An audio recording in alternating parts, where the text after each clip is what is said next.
required. And I want to first go across to Siddhant, who has been there in Abu Dhabi all these days. It's been a momentous trip. It is cementing, obviously, India's great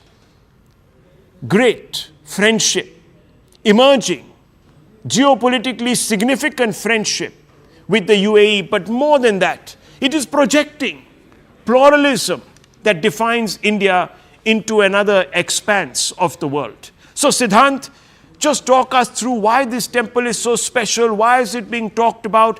You yourself have been showing us features that are just breathtaking. Well, yes, that's right, Rahul. And, this temple represents the multicultural society of UAE, Rahul. This temple has stone carvings of stories, depictions from many cultures across the world, not just the Hindu culture. Point number one. Point number two, Rahul, at the entry, there is a wall of harmony. As this temple sends out a strong message of peace and harmony, there is wall of harmony. And in fact, what's written on that wall is Vasudev Kutumbakam. Word is one family. So, the kind of messaging that message that this temple sends out is perhaps is something which the society in UAE stands for, especially the Indian diaspora. Also, Rahul, I would like to share the experience what I have witnessed just a short while back. So, whenever Pran Pratishtha takes place, there are mantras and chants in Sanskrit with the priests do. Now, it's very interesting and perhaps maybe very rare for many of us, including me, that with those Sanskrit chants, the priests were taking name of the location Abu Dhabi again and again, because it's very important to name the location where Pran Pratishtha is taking place. So maybe a few years back, or maybe few years back, we never have thought that Sanskrit mantras, Sanskrit shloks would be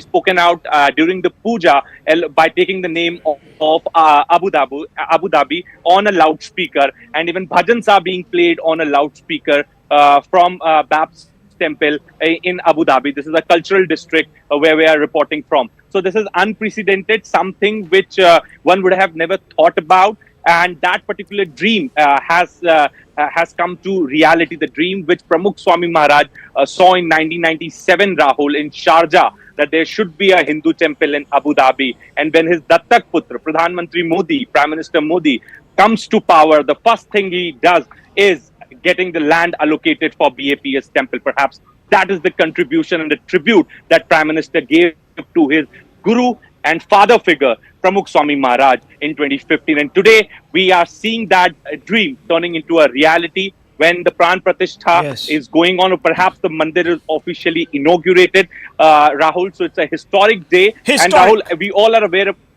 No, stay on with me, because I want you to participate in this discussion that we're going to have for a few moments as we soak in these pictures. And Dr. Ranganathan, look, I have to say, whether it's Bali, whether it's Angkor Wat, whether it is back in time or the present time, an Hindu temple edifies Sanatan Dharma's tolerance. Nowhere, I mean, we'll be hard pressed to find a Hindu temple coming up under controversial circumstances on desecrated land. I have to say that it is brilliant to see the projection of our universal ethos across the globe. I know that India's soft power has been talked about. We've had Beatles come here in Orientalism and all of that, but this is different, isn't it, Doctor? This is different. No, absolutely. Good evening, Rahul, and good evening to my fellow panelists. It's a wonderful occasion. I mean, seeing the temple being consecrated there. 3 issues come to mind. Number one, I just wish that our Muslim brothers and sisters in India were as open and welcoming as the original Muslims of the Middle East. Perhaps in time they would be. Because the realization is stark, and the realization tells you that ours is first a way of life, and the religion part of it, or the religious part of it, emanates from it. We've been always so welcoming in every country. And as you rightly said, Vasudeva Kutumbakam, the world is a family. We truly believe it. We imbibe it. And I have to say this, I have to give credit to Prime Minister Modi because I didn't even know this statistics existed. This is the first temple in the UAE. There already exists, of course, it's an Islamic country. It's not a democracy, but it has 40 churches. It even has 3 synagogues, but it had no temple. So I want to ask, I mean, Tehseen is there, other people are there. There are millions of Indians there. Did the previous governments not worry about, and all of them, I am just assuming, would be religious, not atheists who go there. Did they not worry about that an Indian, be it from any religion, would want to be reminded of his or her religion, his or her gods, thousands of miles away from his own country, that this kind of space might be required for them? So I congratulate Narendra Modi. Honestly, I do, because if Jews of all people, and we know historically the animosity that exists between Jews and Muslims. Jews have synagogues there. Christians, we know about the Crusades, and they got 40 big churches there. This is the first Hindu temple. So congratulations to Narendra Modi, congratulations to this government to have thought about its diaspora, and I would like the Congress to at least accept that this is something which is a very humbling experience and something that will go in fructifying the friendship of UAE with India. Let me bring that out. Let's speak to Tehseen Poonawalla and also, of course, Mr. Kamru Chaudhary.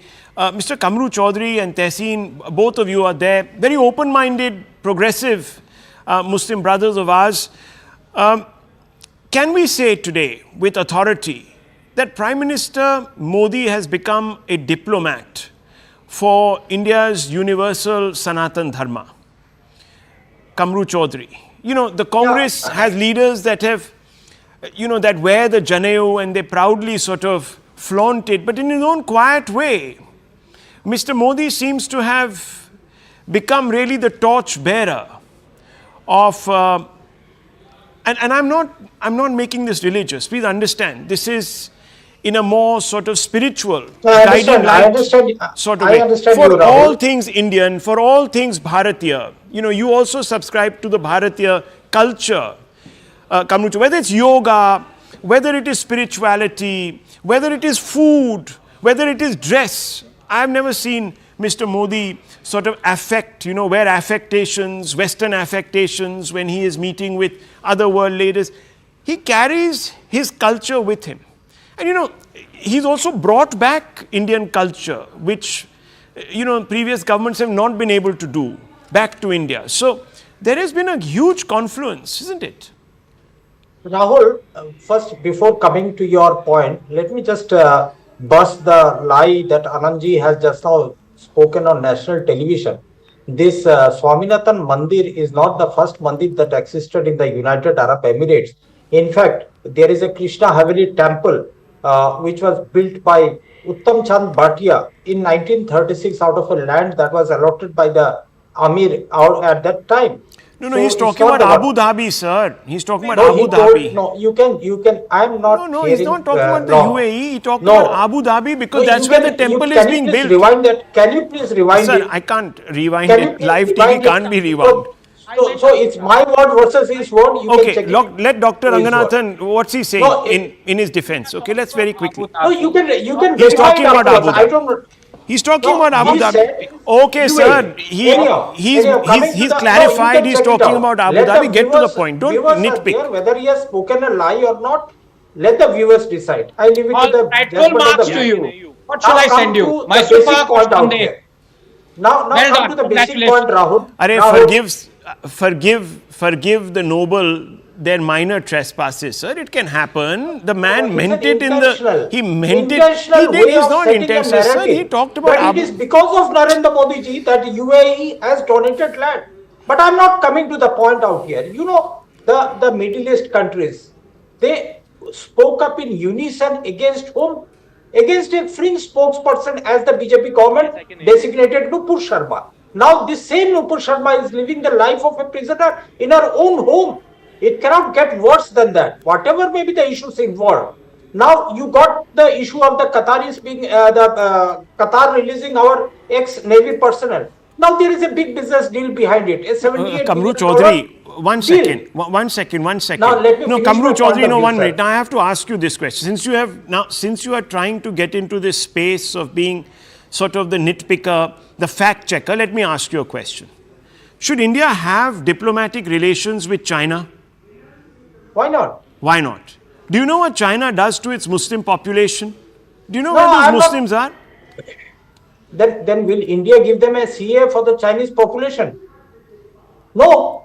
The question doesn't arise. Arey bhai. Because 40%. Sir, what are you talking about? 40% of the Indian The CA population applies is in to the UAE, 3 and they are countries, Hindus not population. China.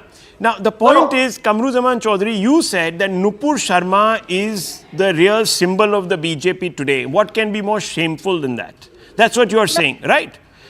course. Sir, the Prime Minister himself is being welcomed with open arms, given an order of merit by all these countries. His word is taken as gospel. Qatar releases India's sailors who were jailed there. Rahul, If permit they thought me- that he permit was, me 30 seconds to put if my they point thought of that he view. was a xenophobic Islamophobe, as you are trying to portray the entire BJP, sir, tonight, this would not be happening. Let me bring in Siddhant Mishra. No, I am tired of negativity, sir. We were only Not asking negativity. you. This is a very important point. If What is the India has important got- point? Let me come in. In 2013, I'll just be very short and brief. In 2013, the bilateral trade between India and the UAE was $72 billion. After 10 years, 2024, the business has come down to 72, wherein during Manmohan Singh times, it was $75 billion. Despite all the visits by Narendra Modi went to UAE, why is the business coming down? This is Sir, not so simple I think as it is visible in the eye. you have forgotten a couple of things. No, The trade yes, deficit in their side was 10 times higher than it is today. Today it's an equal relationship.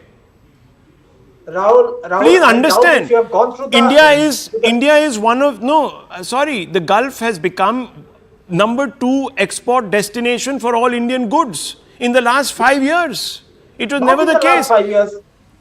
Why was the UAE? Oh gosh, import- sir, please, I can't have this debate. I don't know what you're 70, debating, quite 75 frankly. billion, I'm and not now- understanding so what if it is, I'm confused.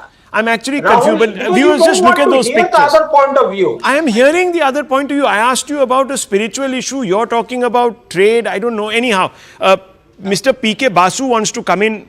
He's an economist on the trade issue. Yes, Mr. Basu. Well, on the trade, first of all, the UAE has become India's 3rd largest trading partner. And the fact that the UAE, you see, if you go back in history, until 10 years ago, the UAE and Saudi Arabia were the biggest supporters, financial backers of Pakistan. Yeah. And effective, strategic and economic and financial allies of Pakistan. The fact that the UAE has essentially shifted to becoming a strong India ally, has signed an FTA with India about a year ago and is allowing the building of a large temple in Abu Dhabi. Now, Abu Dhabi, of the 7 Emirates, Abu Dhabi is the most conservative. It is usually expected that in the entire Arabian Peninsula there won't be too many non-Muslim places of worship. So it is a significant shift for the conservative Abu Dhabi Emirate to allow a large Indian temple, a large Hindu temple, and I think it's a symbol of the deepening ties between India and the UAE that have been exemplified by the FTA signed last year. Now, trade between the UAE and India is flourishing as a result, and it's important to also understand, of course, that oil is a big source. Abu Dhabi, of course, has most of the UAE's oil.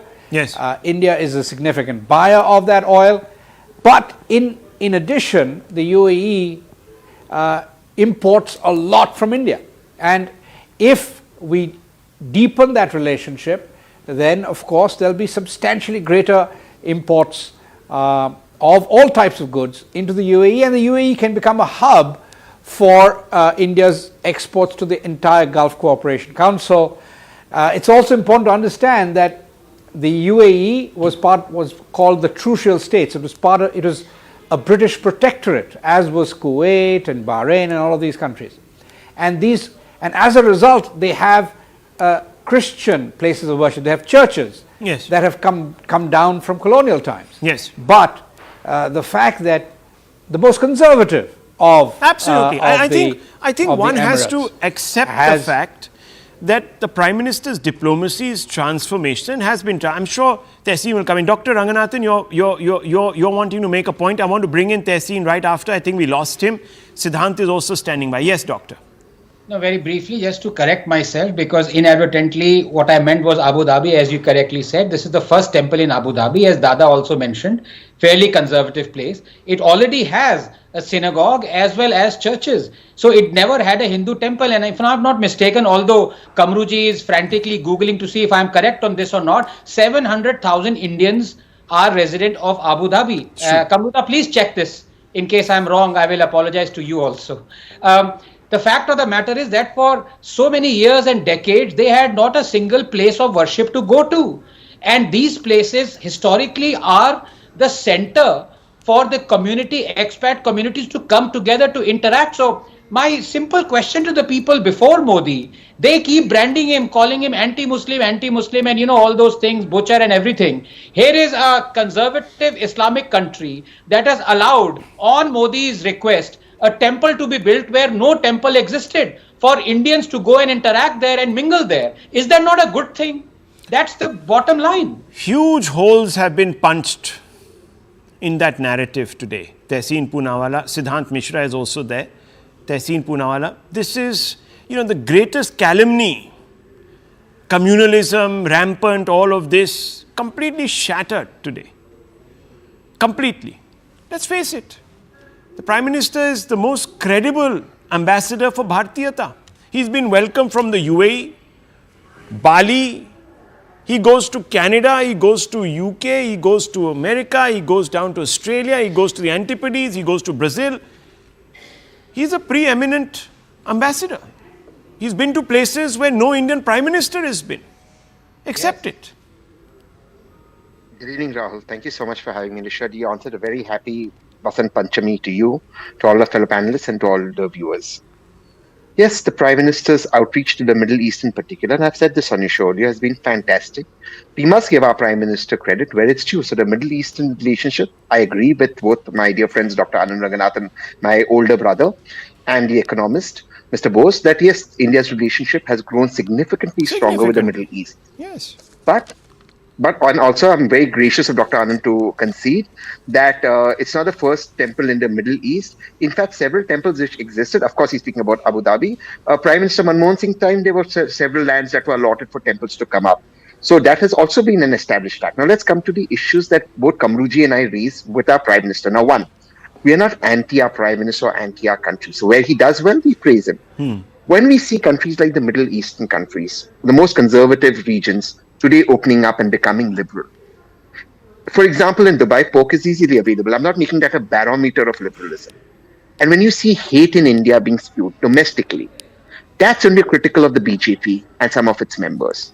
There's a difference in the two. We love our country. He's our Prime Minister, so we support him. And we support the good things he does. But at the same time, his failure to call out hate and bigotry in India, on either side of it, that is what we are calling out for. We are citizens of this great country. He's our Prime Minister. He's representing me out there. But when those policies are reversed in India, when people who owe their loyalty to him use racial slurs for Muslims in the parliament, what action was taken against Ramesh Biduri? I remember, Rahul, joining you, and you were livid that night that a BJP member of parliament used such dirty slurs for Ramesh Biduri. I cannot use those words on your show. You were livid, Rahul, rightly so. What happened to Ramesh Biduri? He got a promotion. I was also livid. Not to draw any parallels here, because we are not racing right to the bottom of the barrel. But when Iran, some chap called Imran Masood, or some character, or the other character, that fellow that, congenital hate spewer, I think he is, who shared a platform with Priyanka Gandhi, some Terrible. fellow, what is his name? Bakt or Barkat or whatever his name is. I'm sorry. Yes. I'm very bad with names. It shouldn't become a McAdams moment But Rahul, for may me. I please finish But my point? May I please finish my my point is that... Rahul, please, I'll take 10 seconds more. Yeah, please take give me the 12 10 seconds more. seconds. Just 10 seconds But make more. a point. Now, I'm still waiting for you to make a point. No, I am saying that the Prime Minister's outreach to the Middle East makes us happy. His lack of action and the hate being spewed in India is our duty to pull it up, and not just these low-hanging fruits like Ramesh Biduri or this chap who stood with Priyanka Gandhi ji. Let me tell you, the most honorable Prime Minister said dangayo ko kapdo se pehchana jata. It was a dog whistle for Muslims. You know it, Rahul. I filed a complaint against it. He got away on technical grounds. Shamshan Kabristan. It's not acceptable. He's my Prime Minister. He cannot do it. So when we call him out, we call him out for the good of the country. Tehseen, on this point, see, look, I knew that you were going to have this fit. You see, Rahul, I'm it's a guest fit. on your show. Now, When let you me use words like this, no, I'm just that's saying. not This fair. is That's not a fair comment. I agree. You're right. But allow me my trespass. Please. In the spirit of Sure. of free speech, that you were going to lose your rag. Let me use a softer phrase. Okay. So I knew this. You see, viewers, this is an affirmation. This is an affirmative moment for Mr. Modi. When he stands in a Hindu temple, in a conservative Muslim country, has just finished with a series of meetings where he was given the status of the prime speaker, the guest of honor, Siddhant, guest of honor, by the Abu Dhabi government. This must And really they're proud of irritate. it. This must irritate. They're proud of No, it. 1 second. Now No, tell me, it doesn't viewers, irritate us. You are speaking on our behalf. It's let wrong. me finish. No, but you're wrong. You cannot speak on my behalf and But say I'm you are just irritated. I am proud of my Prime I'm Minister. only giving Super you... proud of him. Oh, super proud of a person that you Yes, say on has that identified members of your community through their kapde ki pehchan, who have come out and That is separate. stood with Mr. And I Bhaduri, think we who are have mature stood enough with... to No, 1 separate second. I mean, who the UPA conspired in some ways to deny a passport to travel to a foreign country, even though the greatest xenophobes, even though the greatest xenophobic presidents of the USA that have bombed, actually, they used the phrase, we will bomb Islamic countries back to the Stone Age, and they did. They flew around the world. You had no problem. They came to India, no problem. I think that's wrong. Barack Obama, I'm proud of this, and I can be- and I actually, can no, 1 second. criticize him on Barack something Obama, else. who And that's what makes us institutionalized, great. let me finish. Barack Obama, who institutionalized killing from 29,000 feet of innocent Muslim children by equipping drones, giving them permission to go into hot pursuit, was called here by Manmohan ji and given a huge hug and called a brother. By that standard, sir, we've got a problem. Yes, doctor, you want to say something? Dr. Manmohan Singh said to George Bush, George- Mr. Bush, the whole of India loves you. Loves you. He did. At the He did say that. at the point where Muslims in India were protesting his actions in the Gulf. George Bush gave I us mean, the nuclear deal with Barack Obama. actually, We Dr. need to thank Ranganathan, them for it. I'll tell you something, Dr. Ranganathan, the proof of the pudding and it's in eating. Okay, Mr. Modi is like a Hitler, these chaps will say, but I have to ask, give me one policy which is like the Nazi state, one law that this government has Can passed. I give you? Can I give you just now? No, Just now? please, 1 second, Just I'm now, in asking 10 Dr. seconds. No, don't interrupt me. I'll give you just now. Oh, Lord. I'll give you just now. Please, don't interrupt me. 10 seconds. Only 10 seconds. The recent UCC Uttarakhand, let me which hear. makes it mandatory. Please allow me. Don't I interrupt can't me. hear That's you, the go thing. ahead. Okay, that's your technical thing. The recent rule in please, Anand, this is so unfair. I never interrupt you. 10 seconds and all I've asked. Don't be unfair. You have to register your living, and the government is in your bedroom. That is That is not communal, my dear friend. That is anti-public. The government's in your It is a bedroom, my privacy friend. issue. It's Where is it Nazi. anti-Muslim? It is Nazi. The Nazis invaded Oh, privacy. don't be stupid. It's not Sorry right. to say. This taking over is liberty. completely, I am you're sorry going if you- completely off Do tangent. you agree with that policy? Is that not Nazism? I don't agree with it The because government in your it is bedroom- fundamentally, hang on, it Government- steps on government's people's... policy towards अरे भाई Muslims, सुनने तो debate दो on that. भाई साहब बोलने तो दो सर आप I beg your indulgence Tehseen. Doctor was speaking, not me. Doctor was speaking, not I me. am talking about policies directed at one creed. Yes, doctor. No, I wanted to say a couple of things because as times move on, I need to correct both my dear friends Tehseen and Kamruji more and more, unfortunately. I thought I was your Number brother. one, when Rahul, you challenged him to give out one policy that was against Muslims, he comes up with something stating that is not against one particular religion at all. It is religion agnostic. It is against everyone, and we've criticized it universally. But there are institutionalized, there are constitutional amendments given to policies that are legalized, that are anti-Hindu. And Tehseen will agree with that. The Places of Worship Act is anti-Hindu. The RTE provisions in conjunction with 94th Amendment is anti-Hindu. The Waqf Act is anti-Hindu. So there are many policies that are anti-Hindu, not a single one that is anti-Muslim now. They codified Hindu personal laws from A to Z.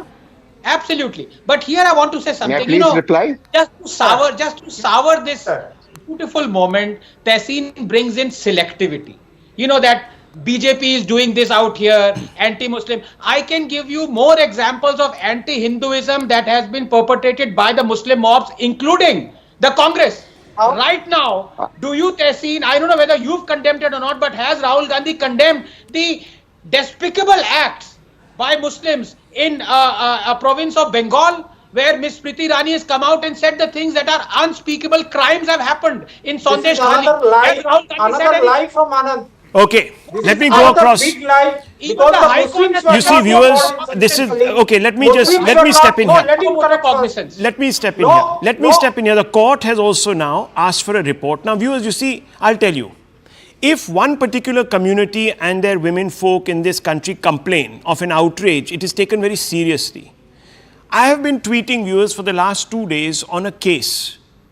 Coimbatore blast, viewers. Coimbatore blast. You remember what happened in Gujarat when they released the Bilkis Bano convicts? Very bad. They were sent back, and I stood for that. I said this is very wrong. Coimbatore blast, viewers. First of all, can you name me the name of one victim of the Coimbatore blast? 58 people died. You won't. You see, one lady became a national cause célèbre. The other case, no one even knows the name of the victims, and the dreadful murderers of 58 and people who have ended up maiming 250 plus are out, free, despite the Supreme Court saying that they have committed an atrocious crime against humanity. Has anyone talked about it? No, because there are Hindu lives involved, viewers. They don't count. Very much, let me go across to Siddhant. Siddhant, I'm sorry. We got sidetracked, went down a rabbit hole. We have sullied this occasion with the stigma of not even politics, but selectivism. I'm really sorry about this. I want to ask you today, what is the Prime Minister now doing? Apparently, he's come out of the inner sanctum sanctorum.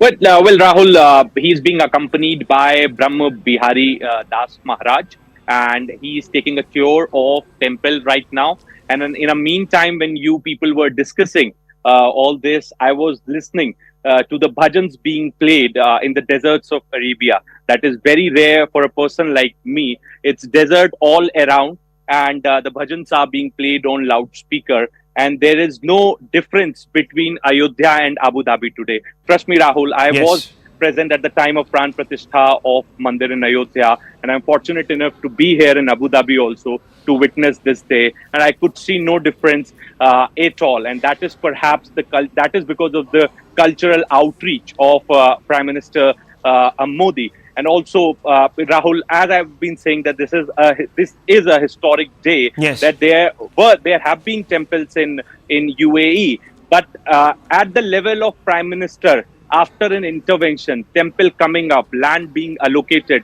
red carpet being rolled out for the Prime Minister's welcome, all these things have happened only in Prime Minister Modi's tenure. So that is something where we have to give Prime Minister credit. Also, Rahul, a very last point that I would like to make. The government of UAE or perhaps the other Gulf countries know that the Indian diaspora is a cricket-loving diaspora. They have made stadiums, but none of these governments have ever paid attention to the land being given to temples.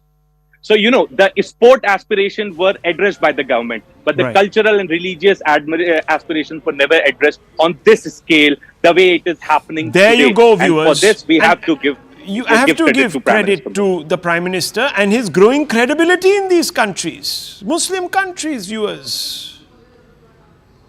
Now, I want to move on, viewers, because there has been more negativity, much more, and it is impeding lives today. I want to move on, viewers. There you can see them on your screens. They're back menacing Delhi's borders, and they're better prepared, armed with tractors modified to look like the hulking haunches of Japan's famed sumo grapplers. Farm union leaders have signaled that this time they are ready to wrestle the government into the ground, into the mud. A few ominous warning shots have already drawn blood. As an unfortunate consequence, the once bitten, twice shy union government has also raised the drawbridges. Thousands of security personnel are standing vigil behind barricades that are suited better to a Ukrainian battleground. At the borders, the scene could be straight out of the medieval ages as the embattled meanly eyeball each other from behind their respective front lines. But before anyone could blink, the Congress party's most recognizable face, Rahul Gandhi, has plunged headfirst, viewers, into this simmering stalemate. Rahul Gandhi has promised farmers that if voted to power in the summer of 2024, his government's first executive decision will be to bring a law guaranteeing a minimum support price for farmers. Listen in. Swaminathan जी को BJP की सरकार ने भारत रत्न दिया, मगर जिस चीज के लिए स्वामीनाथन जी ने अपनी जिंदगी दी, हिंदुस्तान के किसानों के लिए जो उन्होंने मेहनत की, जो स्वामीनाथन जी ने कहा, उसको करने के लिए तैयार नहीं है। इसका क्या मतलब है?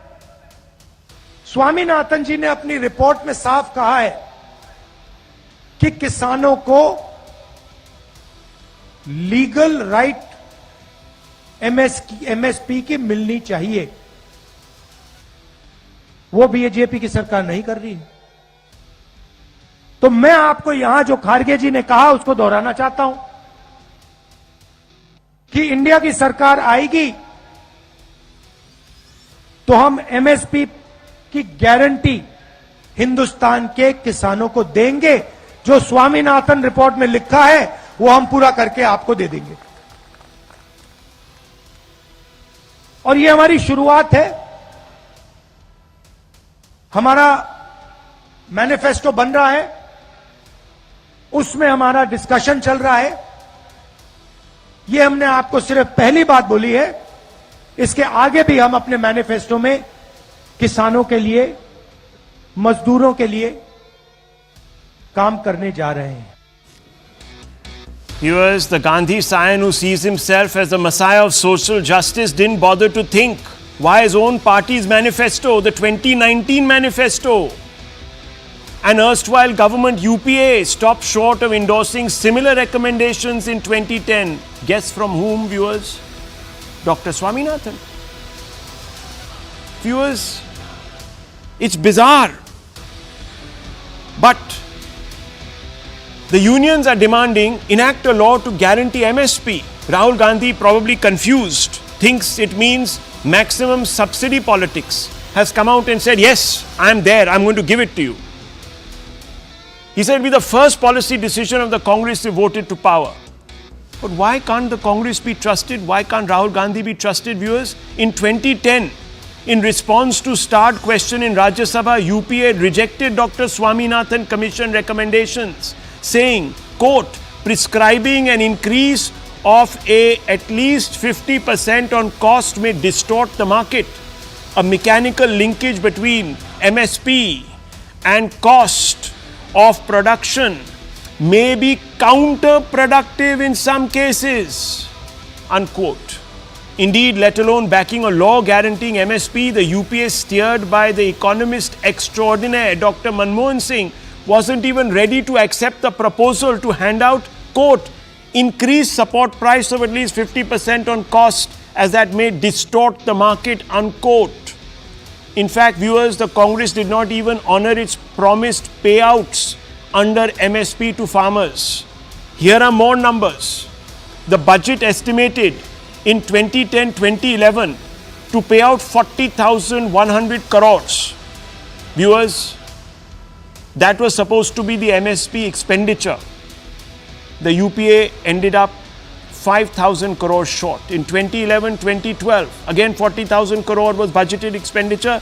This time they fell short by 11,000 crores. And they are talking today about farmer welfare and how the Congress will promise it. 2012-2013 budget estimate expenditure on MSP 33,000 crore. This time they fell short 3,000 crore. But look at the arrears, viewers. 2013-2014 budget estimated, last budget 33,000 crore. This time they said, chalo yaar, let's give the MSP. We'll get a few more votes. But look at the arrears, viewers. Look at the arrears, at least 25,000 crores in arrears. Not just this, the Congress has backed the farm union demand of doubling pay days under Manrega to 200. But here too the Congress is being duplicitous. Here are some 7 more hard facts that expose the UP. I always bring you the hard facts, viewers, so you get closer to the truth. Don't believe all these charlatans. What is the union demanding? Double pay days under Manrega to 200. Congress says yes. We have already told the Prime Minister to consider expanding employment under Manrega to 200 days. Here is the first fact, viewers. Fact 1. Members of Sonia Gandhi's parallel government, you remember that body called the NAC, accused the UPA, their own government, of undermining Narega, it was called back then, by modifying several provisions of the law. The names of the activists are Jean Drez and Aruna Roy, who are the biggest critics of Modi. They at that time, viewers, were calling out the Congress for undermining Narega. Fact 2. In 2012, UPA froze the minimum wage paid under Narega at rupees 100. This meant that payout under Narega was lower than minimum wage in the states. Viewers, that was an act of criminality. Let me tell you this. Additional Solicitor General Indira Jaising at that time remarked, and quote, anyone paid less than the country's minimum wages was into forced labor, unquote. This was a prosecutable offense. This is how much they regarded the Kisan and agricultural workers, viewers. They were paying them a salary that was more of an insult. It was an indignity. In January 2013, UPA Rural Development Ministry and National Employment Guarantee Council, the NEGC, rejected recommendations that Narega wages should be indexed on minimum wages for agricultural workers. So they had no qualms about continuously cheating agricultural laborers, paying them below even minimum wage, viewers, as if they were some slaves. I didn't use the word. Bonded labor was used by their own ASG, viewers. They treated workers like bonded labor. Fact 5. Laborers under UPA were paid on the basis of number of pits dug. Khadde. How many khaddas they were digging up, or other measurable parameters, viewers. No other category of workers employed by government were paid on basis of measurable parameters such as these. Fact 6. Very often an individual's work was clubbed with the work done by all workers at the site, and payment was done, quote, on average work done. Viewers, they were treated not like individuals but like chattel. Like tomatoes, potatoes, vegetable, cattle, head counts. Imagine, viewers, one person's work clubbed with 10 others, and then you're given money on an average basis. Fact 7. The National Employment Guarantee Council set up under Narega by the UPA, which was to be a watchdog of the scheme, had no independence, and its advice was hardly ever heeded. This is the Congress record. And today, viewers, they are playing maximum subsidy politics to ruin this country's economy. Even Dr. Manmohan Singh said, this is not workable. His words, viewers, were that this would distort the market. Runaway inflation. This is where we are at for the sake of votes, viewers.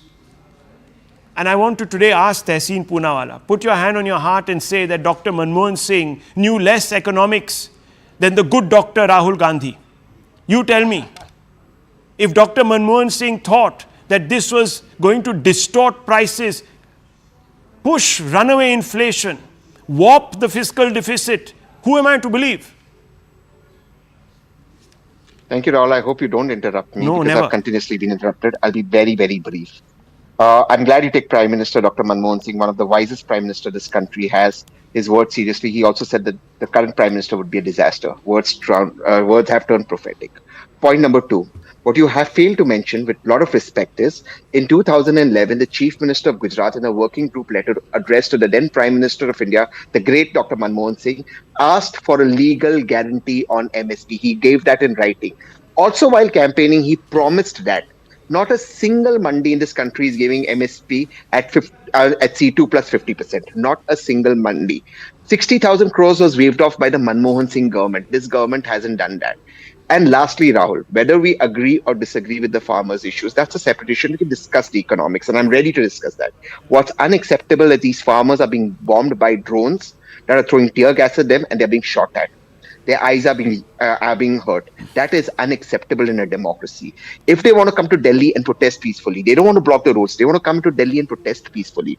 They are not saying they want to block the roads. The government's blocked them. They want to come and protest peacefully as a fundamental right. Why are they being shot at by a police force? All right. Can I ask you a question? Now that you made 2 points. Number one, this business of saying C2 plus 50, let me be very honest, it was Dr. Manmohan Singh who shot it down. And when Dr. Manmohan Singh, one second, when Dr. Manmohan Singh makes a rhetorical statement against the Prime Minister, I can't take it seriously, it's not backed by facts. But when he makes a statement analyzing India's finances, he was also, of course, the economics minister, finance minister under the great, who you never gave you never gave any importance to, didn't even allow his body into the Congress headquarters, P.V. Narasimha Rao. He knew the state of the economy, and he himself said C2 plus 50, and it's there in a reply to Parliament. And who was he ticking off? Dr. Swaminathan, who was also part of the NAC, the kitchen cabinet of Sonia Gandhi. Viewers, fact is fact. That is what it is. Mr. Tehseen Poonawalla is not answered. No, one second. Mr. Tehseen Poonawalla, no, one second. Let me finish, please. Okay. Tehseen Poonawalla has not answered a fundamental question. On what basis is Rahul Gandhi promising all this? In Karnataka, 6 guarantees he promised, they can't pay for them. Yet what they are paying for, viewers, is 31 crores to build and raise the height of Waqf board structures. That is what their priorities are. Oh, really? That's simply not true. Okay. And I cannot allow you to get away with that. It's not true. Right. Karnataka, 38,000 crores is spending from the union government, irrespective of the finance minister. We are not discussing Karnataka. I'm right now sitting in Bangalore. Please allow me to come in. If the Prime Minister Manmohan Singh said no for this, why did Prime Minister Modi, chairing a working group, said no, he will give it? Why did he promise it in his election speech? That's the promise. And that Rahul, and because the Congress didn't deliver its promise, they've gone out of power. Look, now, I want you to substantiate that, please. Substantiate that, because I remember Mr. Javadekar coming out very clearly saying that we were against this MSP by law. We were against it.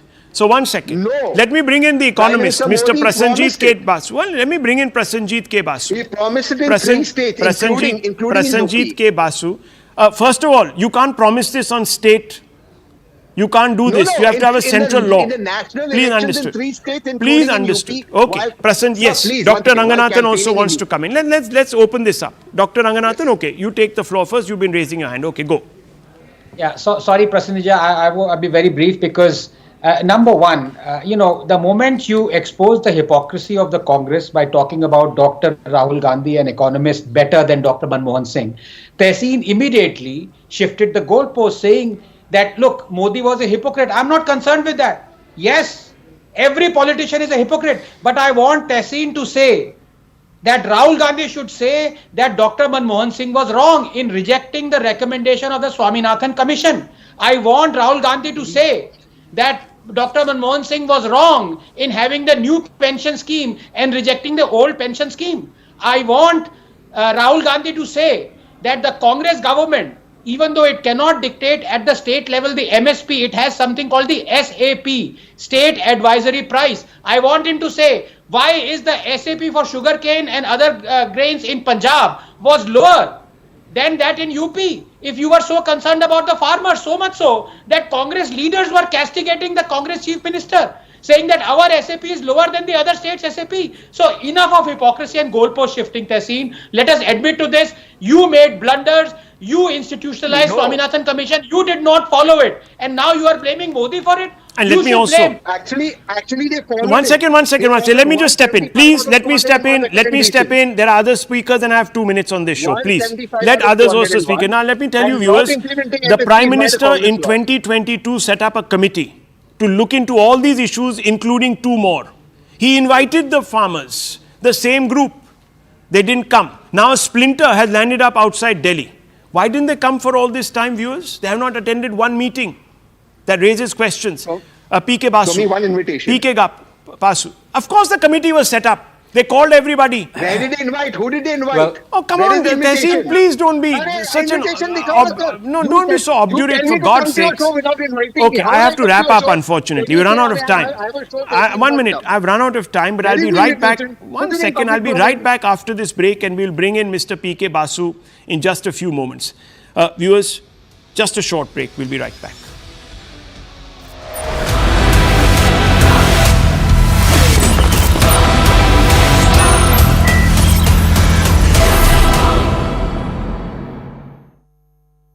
Co-powered by time. But today he's one of the most remixed and remixed musicians of all time. And I think that is what it's all about. When you realize that and accept that a song is always bigger than the singer, because the song will keep coming back over and over again if you give it life. Whichever song it is.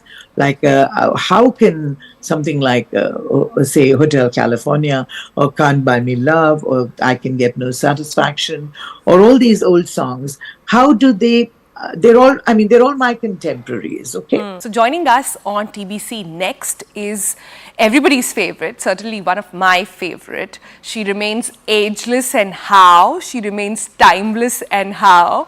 And if you weren't convinced about it, well, you have to hear her singing Miley Cyrus's latest song that won her a Grammy. Usha Uthup, welcome to TBC. So glad to have you here. Like I said, it is only you can transition from Koi Yahan Nache Nache to Miley Cyrus's Flowers. You have done it for so many decades now. How do you keep it so relevant and keep it so alive? Well, first of all, let me say it's wonderful to be with you on CBC. Namaskar, namaskaram, sat sri akal, salam alaikum. I'm so excited to be with you, what can I say? Because this is such an important thing in my life, really. And I'm sure all of you would agree that, as you said, decades, 54 years of singing some song like Fever, and then California Dreaming, and then, so many songs, and then suddenly you do Miley Cyrus's Flowers. But actually, it's not like that. I've always believed that a song is a song, and it's timeless no matter what. And actually, retro is where it's at now. People all want to hear recall, and in my show list, it's always been that the older songs get more get people more energized than the newer ones. Now, Flowers, and of course songs with lyrics, okay? There was a time when I Will Survive was a breakup song for every girl, right? Gloria Gaynor's song. I was on my list, actually, in the batting order. It would have been third or fourth in the show. Then slowly what happened was, newer songs came, or I started singing Dawn 2 because I'd sung in that. Then I'd done Bulea. And of course, Dam Maro Dam and I Love You remain a constant, okay? It's always there. So when my daughter, Anjali told me, she just sent me a recording of what she had done, okay? Of Flowers. And I just thought it was such a marvelous piece of song. Yeah. That and she told me that, Amma, why don't you do it as well? So when Anjali told me about this song, I just thought it was such a brilliant piece of lyric, really. I just loved the lyrics, we were right till we weren't. That line just says so many things. Does. Built a home and saw it burn. There are some songs that really give me goosebumps just thinking about the lyric, And then when it says, why do we depend on everybody else to do things for us or make us feel good? And this one is not really a breakup song. It's such a positive song of Nari Shakti, really. Nari Shakti, Stree Shakti, and woman power, really. And on this Valentine's Day, I would definitely say that it's not just for the women, it's for the men as well. Why do we need somebody else to buy us flowers? Why do we need that? Or why do we need someone else to talk to for hours? Why don't we do it with ourselves? And, there are so many positive feelings in this song that it just became marvelous. So it came onto my repertoire list for the shows about maybe 2 months ago. And whoever thought that she was going to get a Grammy for this, and my rendition would become viral, was really, really thankful. I'm full of gratitude to my followers, and shall I say to my, not followers, to my supporters who've supported my music and loved me as I am. Loved you, we all love you. And I'm actually loving how it's early in the morning, but you are all in your avatar. I'm loving the red on you right now. I'm also loving that red bindi. All of this is quite marvelous, like you said. But you've had quite a year, ma'am. You just got the Padma. Your songs are viral. I really want to understand, what is your mantra to keeping it relevant, to staying so enthusiastic about life and your love for music, even at this age? My mantra is to be able to accept that you have to make time your friend, not fight with time. I think if you make time your friend and realize that the youth are the future of our whole life, without the youth, we're going absolutely nowhere. So I think that focus has to be there. And once you get that focus, that the youth, you are our future, then I think things, the jigsaw puzzle kind of gets neater, and you're not so puzzled anymore. Because I have noticed that even a song like Koi Yahan Aha Nache Nache, which was my song, Dekhte Dekhte, it's already 40 years since that song came. 40, imagine. Or Ramba Ho. So one needs time for something to become a classic. And you can't become a classic just overnight. It's not possible. And so there are certain songs which even great composers like R.D. Burman and all were not appreciated in their time. But today, he's one of the most remixed and re-remixed, musicians of all time. And I think that is what it's all about. When you realize that and accept that a song is always bigger than the singer. Because the song will keep coming back over and over again if you give it life. Whichever song it is.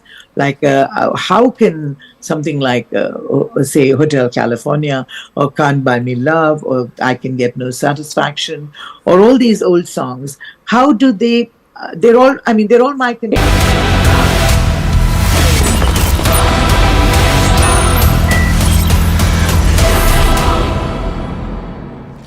Viewers, it's significant, but the pictures on your screen will be of Sonia Gandhi. It's an end of an era in Uttar Pradesh, the state that matters most as far as electoral calculations are concerned, because it sends the maximum number of MPs to parliament. Now we know, viewers, that Sonia Gandhi has decided to opt out of the electoral contest in Uttar Pradesh. Her son is out of Amethi and she relinquishes Rai Bareli. She will now go to parliament as a Rajya Sabha member from Rajasthan. The decks have been cleared. This will be the first time in India's history that a non-Gandhi will not have contested from Uttar Pradesh, viewers. Nehru contested from Phulpur, Vijay Lakshmi Pandit also from Phulpur, Sanjay Gandhi, Rajiv Gandhi, Sonia, Rahul have all contested from Raebareli or Amethi viewers, and of course the so-called other Gandhis, Menika and Varun, have also contested from Uttar Pradesh. Therefore, viewers, officially, by checking out of the poll fray in India's most influential electorate state, many people are beginning to look at the symbolism as well as the consequences. We leave it at that, viewers. Lots more coming up with Anand Narsimhan on the right stand.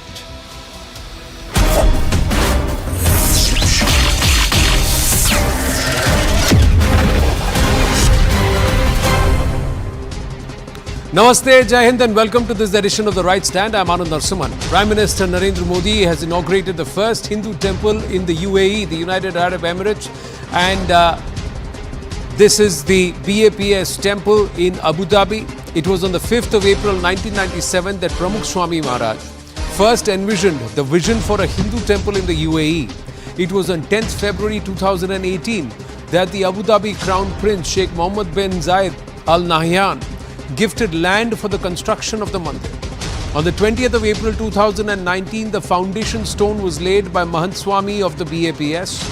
And now, today, on the 14th of February 2024, Prime Minister Narendra Modi has inaugurated the mandir. But Prime Minister Narendra Modi and the BAPS connection goes back, way back